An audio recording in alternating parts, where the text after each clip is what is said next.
I can't tell what's worse, drag queen story time or far leftist teacher story time.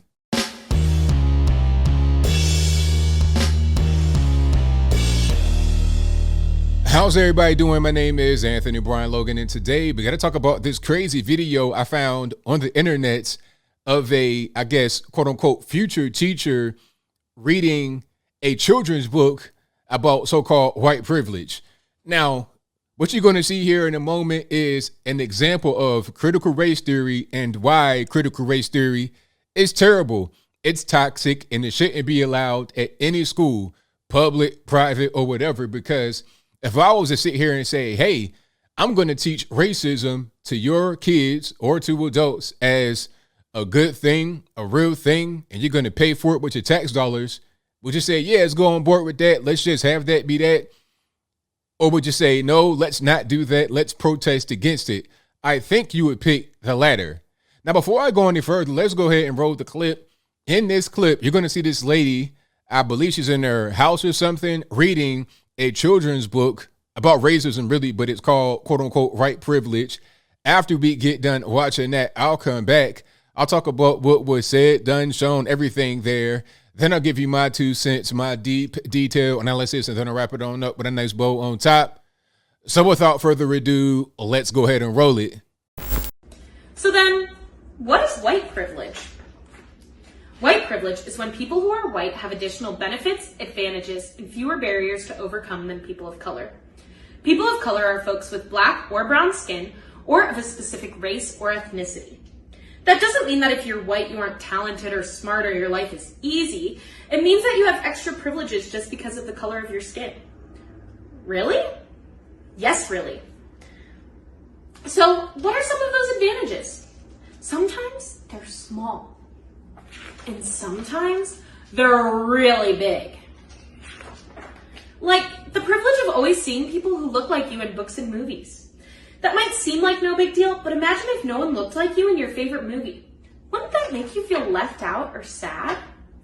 Or it can be in the people who are usually in charge, like teachers, your parents' boss, and presidents. Those people are usually white. This is probably something you've never really thought about. That's okay. But don't you often wonder why those people are often white and not another color? White privilege could also be in things you don't have to worry about, that people of color do. Like feeling unsafe when you walk past a police officer, having people assume you're bad at something because of your skin color, easily finding a Band-Aid that matches your skin tone, or people always asking you where you're really from. These are just some of the ways that white privilege can show up without anybody noticing. In fact, part of having white privilege can mean that you don't even know you have it.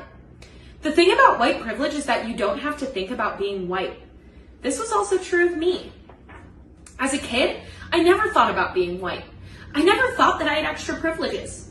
But because of my white privilege, strangers smiled at me when I walked down the street. I would get invited to more places and parties. I felt safe when out and about. I had more opportunities. People didn't look down on me. And I had a better shot at success. I had all these advantages even though I grew up without a dad, no money, and never really knew what tomorrow would look like.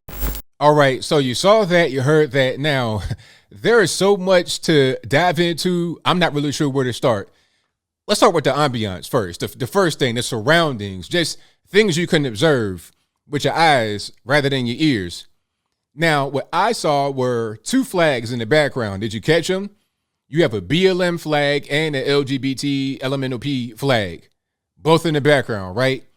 She also had on the shirt that said, "Thank you, Black women, for saving the nation," something like that. So that tells you right away, before you even hear a word, where she stands.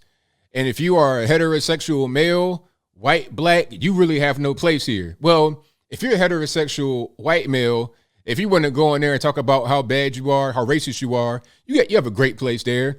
But if you're a heterosexual black male, you have no place there. I mean, maybe if you die and you get killed by a police officer, it doesn't matter if you had 45 guns on your hip at the same time and you were shooting 2 of them, you Yosemite Sam. It didn't matter if you were doing that. If you get killed by an officer, then you can be part of Black Lives Matter. You could be a BLM martyr. You can be a saint, just like somebody else who shall remain nameless. So I digress. The whole point is that most heterosexual men have no place here, especially black men. This whole thing about black women, they're seen as like some kind of separate species, a separate group aside from black men. And they're part of this intersectionality little circle of the SJW, the civil rights activists, the LGBT. They're all kind of in the same boat together. So that's the first observation. The second thing is what she was saying. I mean, what she said in a nutshell, before we break it down, is what people that are on the outside looking into the quote unquote hood, the black community or whatever, it's what they think when they have the leftist mentality. They read certain books that they want to read. They don't read everything. They're really partisan in the reading selection. They read what they want to read and they cherry pick from it. They look at people that are in these conditions as poor victims and it's the white man's fault. And the reason why they're not doing well, the reason why they're unsuccessful is because of the white man, it's because of police, and it's because of these quote unquote systems that suffocate them, that oppress them. They also believe that white people are superior. They believe in white supremacy themselves. They'll say that white supremacy is evil, white supremacy is bad, and white supremacy is what's keeping the black man down. But in order for them to say such a thing, they have to believe that whites are superior. See, I don't talk about white supremacy. I don't believe white supremacy is real. In my humble opinion, if you believe white supremacy is real as far as a thing that controls anything in America, that means you believe whites are superior. So I don't have that type of mentality in me. Maybe some guys out there do.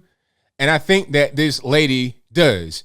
Now to get back to it, she's talking about, whites in leadership as far as police officers and teachers, things of this nature.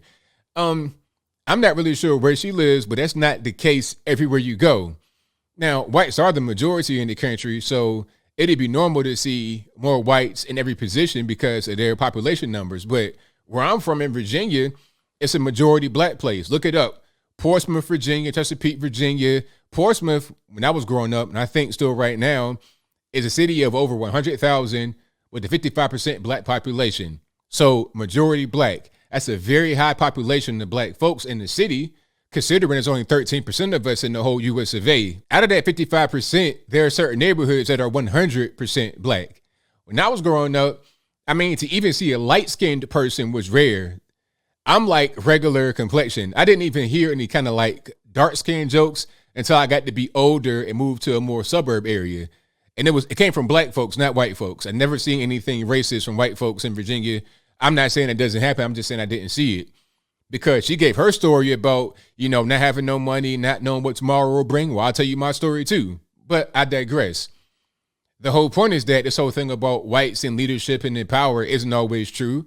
When I was a kid, we had black teachers. That was very common. Black principals, superintendents, police chiefs, mayors, and everything else. That was very common, not uncommon at all. And quite frankly, when we were kids, it didn't really matter if the teacher was black or white. We knew at an early age what good teachers were and what bad teachers were. We knew very early. We would go around to different schools. We travel a lot because a lot of us, we move around. I went to 3 elementary schools, 2 middle schools, and 2 high schools. And a lot of my friends did kind of the same thing. I knew some kids that'd be at a new school every year, or sometimes they'd be at different spots twice in the same year. Not because they were bad kids, it's because they, might have got evicted.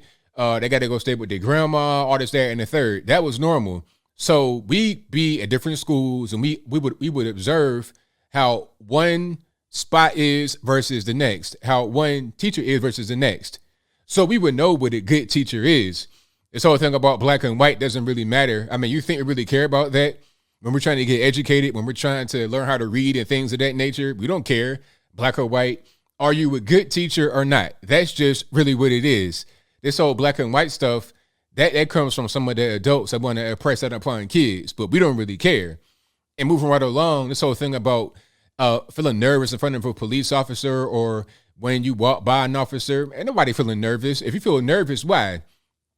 You got weed on you or something like that. You might feel nervous if you got some drugs in the car or if you're doing something you shouldn't be doing.